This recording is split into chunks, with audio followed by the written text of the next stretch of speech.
Hi, Malcolm Wills here with the BH Technology Group with another informational video on the Zoom video conferencing platform.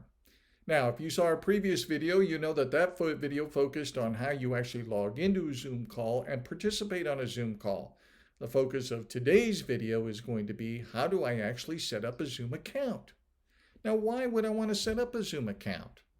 Well, the major advantage to having a Zoom login and password is that you can actually coordinate those Zoom calls yourself. You don't have to wait for a friend, family member, or loved one to do that for you. You can actually set that up yourself. The other thing to note is that when you actually create a Zoom login, you have two levels of membership. One's a free level and the other are paid levels. Now, we'll discuss the differences here shortly, but it's important to note that there are two levels of membership available, free and paid. Now, what's the first step in actually setting up a Zoom account? Well, the first step, of course, is opening up your web browser and searching for zoom.com up here. Once you enter zoom.com, your browser should take you to the main web page for Zoom. Now, I'd like you to take your eye down here to the main bar where it says Plans and Pricing. If you click on Plans and Pricing, Zoom outlines what that is for you. As I mentioned before, you have the basic free membership, and then you have the various levels over here of paid membership. Now, what's important to note with the basic membership is that you have a 40-minute time limit on a group meeting. So any Zoom meeting that you set up and coordinate is only going to be 40 minutes long. Now, with any of the paid versions, that 40-minute limit doesn't exist, which means that your Zoom call can be unlimited as long as you want it to be. Now, once you've decided on whether the basic or the paid version is the way you're going to go, whichever is the best option for you, you'd either click on sign up, it's free, or buy now. So if you click on sign up for free, it's going to ask for your month, or your birth date, birth month and birth year. Okay, and you click the continue button, and then you need to enter the email address you want to use as your user ID. So either you could use the email address that you use. If you happen to have a Gmail email address, then you can certainly sign in with Google down here or with Facebook. What happens is when you click on one of these, Zoom goes out to either Google or Facebook and collects your personal information to go ahead and set up that personal account for you, meaning you won't have to enter in all the information. But if there's a different email address that you would like to use, you can go ahead and enter that information. Okay? And then click sign up. Now, Zoom is going to send a confirmation email to the email address that you identified. You'd have to go into your email address and verify that indeed you were the person that asked Zoom to send you that email.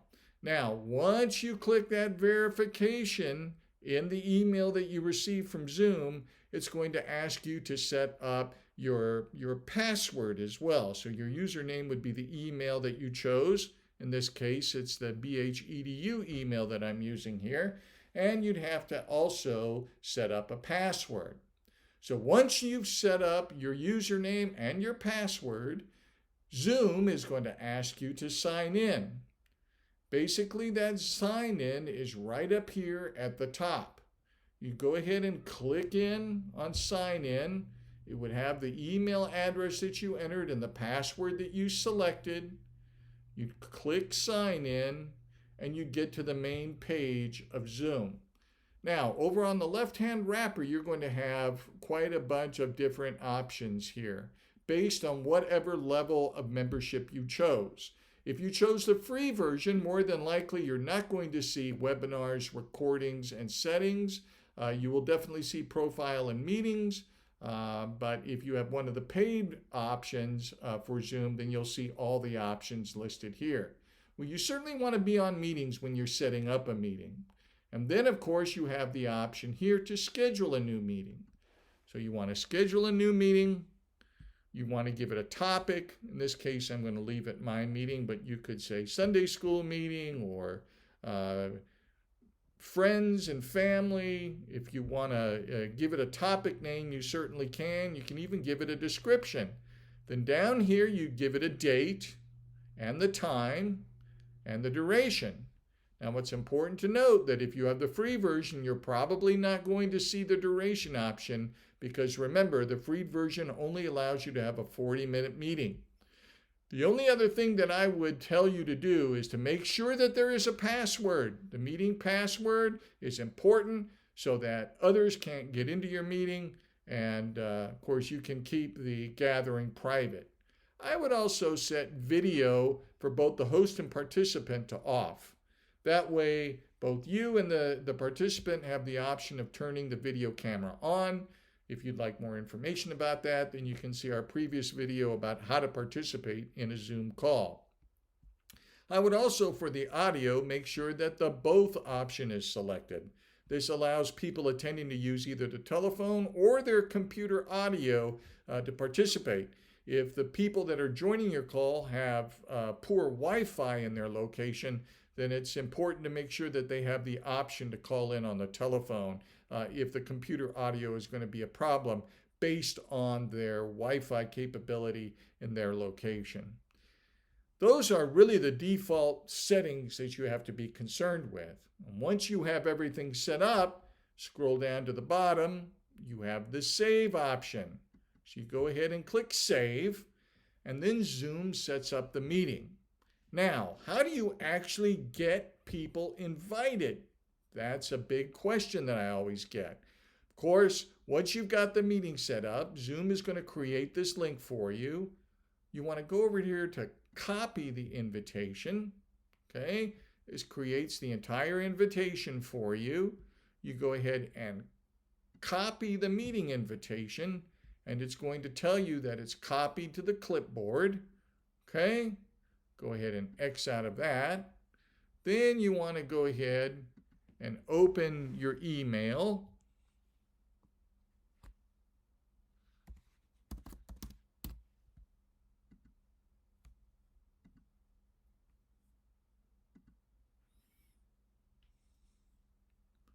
Create a new message, depending on what email platform you use. And then in the body of the email, you'll want to click in the body of the email and then select your paste option, and voila. There is the meeting invitation inside the actual body of an email. Then, of course, all you have to do is state who that's going to go to, and then you can go ahead and send the information to the parties that are going to be invited. Okay? And then all you have to do to start the meeting is simply click on that button there, start the meeting, and the meeting starts, and anybody who's been invited will then have the option of being able to log into the call. So those are the basic steps on how you actually set up a Zoom account and schedule a Zoom call. I certainly hope that this video has been helpful. Please drop us a line if there are other topics that you'd like us to inform you about. We certainly hope you're staying safe, and hopefully we'll be able to see each other in a classroom setting in the not too distant future. Have a great day.